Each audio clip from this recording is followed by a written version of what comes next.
আল্লাহু আল্লাহু তুমি জাল্লে জালালুহু, শেষ করা তো যায় না গে তোমার গুণগান। আল্লাহু আল্লাহু তুমি জাল্লে জালালুহু। ঢাকা মেডিকেল কলেজের আজকের এই সিরাজ সেমিনারের সম্মানিত সভাপতি, ঢাকা মেডিকেল কলেজের সম্মানিত প্রিন্সিপাল মহোদয় এবং ঢাকা মেডিকেল কলেজ হসপিটালের সম্মানিত পরিচালক মহোদয় এবং আমার পিতৃতুল্য বা বড় ভাই তুল্য সম্মানিত শিক্ষকবৃন্দ এবং আমার প্রাণপ্রিয় শিক্ষার্থীবৃন্দ, আজকের এই সেমিনারে আসার পেছনে আমার একটা বিশেষ প্রেরণা কাজ করেছে। সাধারণত পাবলিক প্রোগ্রামগুলোতে যাওয়ার জন্য যখনই প্রস্তুতি নেই, এক ধরনের মেন্টাল স্ট্রেস যেমন থাকে, আর নানাবিধ ব্যস্ততার মধ্যে সময় বের করে আসাটা নানা কারণে কষ্ট হয়। কিন্তু আজ আমার সেই কষ্টটি সেভাবে হয়নি, বরং আজ আমার অনেক বেশি ভালো লাগা কাজ করেছে। তার অন্যতম প্রধান কারণ হলো আজ এখানে এই অনুষ্ঠানে আমি জেনেছি যে আমি আসলে একজন আমার প্রিয় মানুষের সাথে সাক্ষাৎ হবে, আর তিনি হলেন আমাদের সকলের প্রিয় ডক্টর কামরুল ইহসান স্যার। আল্লাহ রাব্বুল আলামিন কোরআনে কারিমে বলেছেন, কুনতুম খায়রা উম্মাতিন উখরিজাত লিন-নাস, তোমরা পৃথিবীর ইতিহাসের সবচেয়ে শ্রেষ্ঠ জাতি, শ্রেষ্ঠ উম্মত হিসাবে আল্লাহর কাছে বিবেচিত হয়েছ। কারণ উখরিজাত লিন-নাস, তোমাদেরকে সৃষ্টি করা হয়েছে, তোমাদেরকে পাঠানো হয়েছে মানুষের কল্যাণে। তোমরা বেঁচে থাকো নিজের জন্য না, মানুষের জন্য, অন্যের উপকার করবার জন্য তোমাকে সুযোগ দেয়া হয়েছে, অবারিত সুযোগ, যেটা পূর্বের অনেক জাতি, অনেক গোষ্ঠী, অনেক উম্মত, অনেক সম্প্রদায়কে দেয়া হয়নি। এই একটি আয়াতও আমাদের শ্রেষ্ঠত্বের কারণ কিন্তু বর্ণনা করে দিয়েছে। আমাদের প্রিয় নবী সাল্লাল্লাহু আলাইহি সাল্লাম তিনি বলেছেন, মান ইসতাতাআ আন ইয়ানফা আখাহু ফালইয়ানফা, কেউ যদি কারোর উপকার করবার কোনো সুযোগ পায়, কোনো স্কোপ পায় কারো উপকার করবার, সে যেন সে স্কোপটি হাতছাড়া না করে, সে যেন কারোর উপকার করেই ছাড়ে। প্রিয় নবী সাল্লাল্লাহু আলাইহি সাল্লামকে জিজ্ঞাসা করা হয়েছে, সুইলা রাসূলুল্লাহ সাল্লাল্লাহু আলাইহি ওয়াসাল্লাম আইয়ুন নাস আহাব্বু ইলাল্লাহ, আল্লাহর কাছে কোন মানুষ সবচেয়ে বেশি প্রিয়, আল্লাহ সবচেয়ে ভালোবাসেন কাকে? নবী করিম সাল্লাল্লাহু আলাইহি সাল্লাম বলেছেন,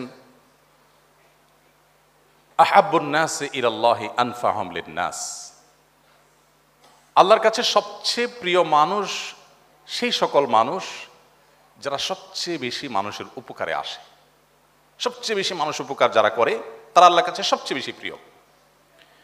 প্রিয় ভাইরা আমার, কোরআনে হাকিমে আল্লাহ রাব্বুল আলামিন বলেছেন, ইন্নাল্লাহা ইউহিব্বুল মুহসিনিন, আল্লাহ রাব্বুল আলামিন অন্যের প্রতি ইহসান এবং অনুগ্রহ যারা করে সে মানুষগুলোকে আল্লাহ রাব্বুল আলামিন ভালোবাসেন। একটি হাদিস আপনারা আমি বোধ করি সবাই শুনেছেন, সেটি হলো অনেক পূর্বেকার, কত শত কত হাজার বছর আগের ঘটনা, সেটা আল্লাহ ভালো জানেন। নবী সাল্লাল্লাহু আলাইহি সাল্লাম বলেছেন যে অনেক পূর্বেকার একজন ব্যভিচারিণী নারী, যিনি সারা জীবন পাপের মধ্যে ডুবে ছিলেন, পঙ্কিলতার মধ্যে ছিলেন, অপবিত্র জীবন যাপন করেছেন, একটি পিপাসার্ত কুকুরকে নিজের ওড়না ছেড়ে কুয়া থেকে পানি তুলে সেই ওড়না চিবিয়ে পানি পান করিয়েছেন। জাস্ট এই একটি কাজ আল্লাহ সুবহানাহু ওয়া তাআলাকে এত বেশি সন্তুষ্ট করে দিয়েছে যে আল্লাহ সুবহানাহু ওয়া তাআলা তার জীবনের সমস্ত পাপ, সব অন্যায়গুলোকে ক্ষমা করে দিয়ে আল্লাহ সুবহানাহু ওয়া তাআলা তাকে জান্নাতে দেওয়ার সিদ্ধান্ত গ্রহণ করেছেন। আবার একই সাথে এর বিপরীতে যে হাদিসটি রয়েছে সেটিও আপনারা জানেন, উভয় হাদিস বিশুদ্ধ সূত্রে প্রমাণিত এবং বর্ণিত, যে একজন নারী তিনি অত্যন্ত আবেদা ছিলেন, জায়নামাজ থেকে একটুও সরতেন না, সবসময় আল্লাহ বিল্লাহ করতেন, জিকির আজকার করতেন। তার নামাজ এবং ইবাদতে ডিস্টার্ব করে একটা বিড়াল, সেই বিড়ালকে তিনি বেঁধে রেখেছেন, খাবার দেননি। আল্লাহ তাআলার কাছে এই কাজটি খুব খারাপ লেগেছে। আল্লাহ রাব্বুল আলামিন তাকে তার সমস্ত ইবাদত ক্যান্সেল করে দিয়ে, সবগুলোকে আল্লাহ রাব্বুল আলামিন বাতিল করে দিয়ে তাকে জাহান্নামের ফয়সালা করেছেন। প্রিয় ভাই সকল, মানুষের উপকার করবার যে ইবাদত, এই ইবাদতকে আমরা অনেক মুসলিম ঘরে জন্ম নেয়া মানুষরাও মনে করি এটা জাস্ট একটা সামাজিক একটা ভালো কাজ। এটা যে একটা ইবাদত, অনেক বড় ইবাদত, এটা আমরা অনেকে জানি না। ডক্টর খন্দকার আব্দুল্লাহ জাহাঙ্গীর রহমাউল্লাহর নাম আপনারা অনেকে শুনেছেন, আপনারা অনেকে স্যারের সাথে পরিচিত আছেন। ইসলামী বিশ্ববিদ্যালয় কুষ্টিয়ার আল হাদিস ডিপার্টমেন্টের প্রফেসর ছিলেন। স্যারের একটি কথা আমি বিভিন্ন জায়গায় বলার চেষ্টা করি। স্যার বলতেন, আমি আমার এই ক্ষুদ্র জীবনে দেশে বিদেশে বিভিন্ন ইউনিভার্সিটিতে বিভিন্ন শিক্ষা প্রতিষ্ঠানে কোরআন এবং হাদিসের উপরে উচ্চতর ডিগ্রি নিয়েছি। দীর্ঘদিন ইউনিভার্সিটিতে ছেলেদেরকে ইসলামিক সাবজেক্টের উপর শিক্ষকতা করেছি, অধ্যাপনা করেছি। ইসলামিক বিষয়ের উপরে বহু বই পুস্তক স্যার লিখেছেন, আপনারা জানেন, শত শত পৃষ্ঠার বই লিখেছেন, বাংলায় লিখেছেন, ইংরেজিতে লিখেছেন, বিভিন্ন ভাষায় স্যারের বই আছে। ক্ষণজন্মা এই ব্যক্তিত্ব, তিনি বলেছেন, আমার সারা জীবনে ইসলাম শিক্ষার নির্যাস, তার সামারি যদি জানতে চান আপনি, তো আমি 2 লাইনে আপনাকে সামারি দিতে পারবো।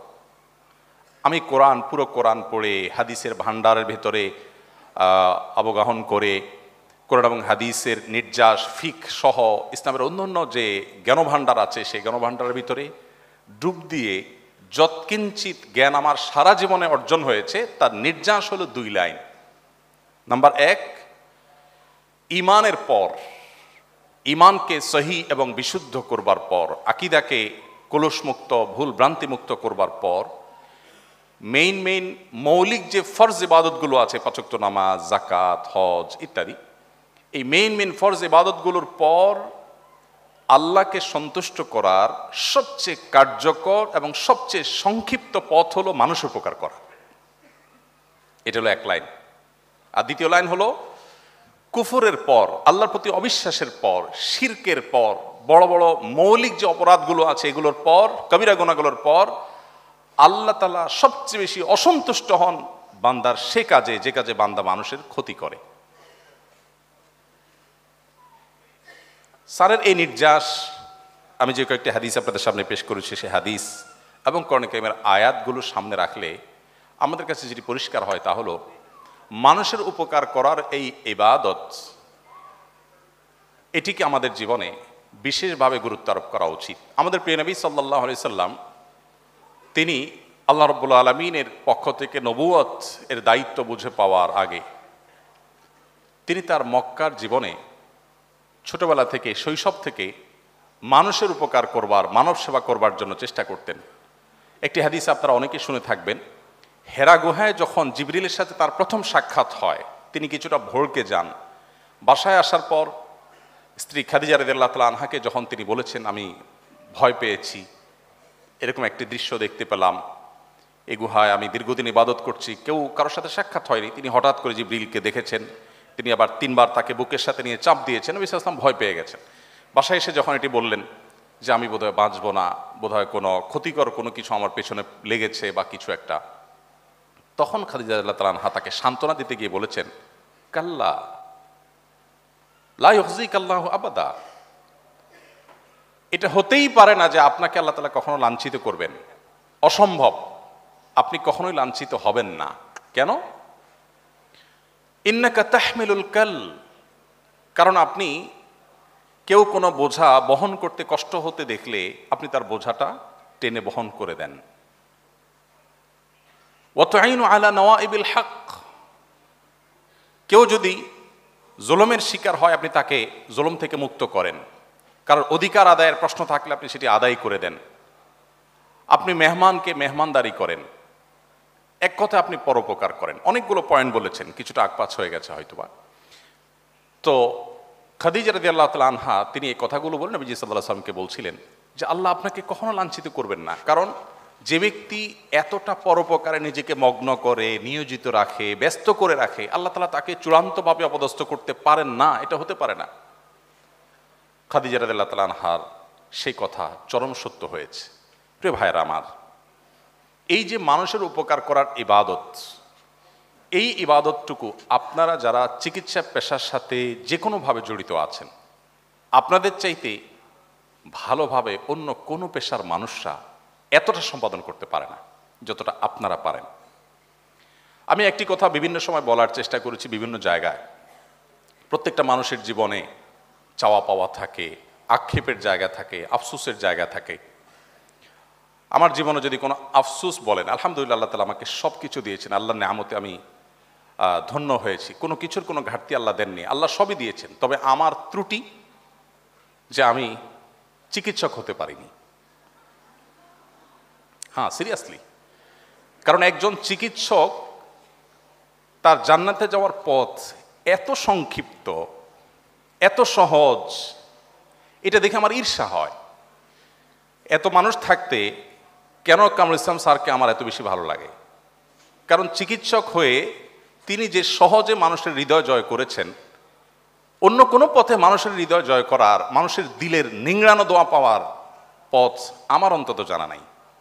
আপনি মানুষকে লক্ষ লক্ষ টাকা দিয়ে দিতে পারেন, কোটি কোটি টাকা দিয়ে দিতে পারেন, কিন্তু একজন অসুস্থ মানুষ, একজন রোগীকে যদি আপনি আন্তরিকতা দিয়ে সেবা দেন, আপনার মনোযোগ দিয়ে, আপনার ভালোবাসা দিয়ে, আপনার ঐকান্তিকতা দিয়ে, আপনার প্রচেষ্টা দিয়ে যদি আপনি তাকে সেবা দিতে পারেন, এই লোকটার যে হৃদয় নিংড়ানো দোয়া আপনি পাবেন, এটি অনেক কাজ করে, অনেক ভালো কাজ করে, অন্য অনেকভাবে উপকার করে মানুষের দিল থেকে এইভাবে দোয়া আসলে পাওয়া সম্ভব নয়। আর এই কারণে আপনাদের প্রতি আমার উদাত্ত আহ্বান, যারা আমার প্রাণপ্রিয় শিক্ষার্থীবৃন্দ আছেন, আপনারা ভবিষ্যতে ইনশাআল্লাহ চিকিৎসক হয়ে পড়াশোনা শেষ করে আপনারা এদেশে চিকিৎসা সেবায় আপনাদের যে সেরাটা আছে সেটা আপনারা উপহার দিবেন ইনশাআল্লাহ।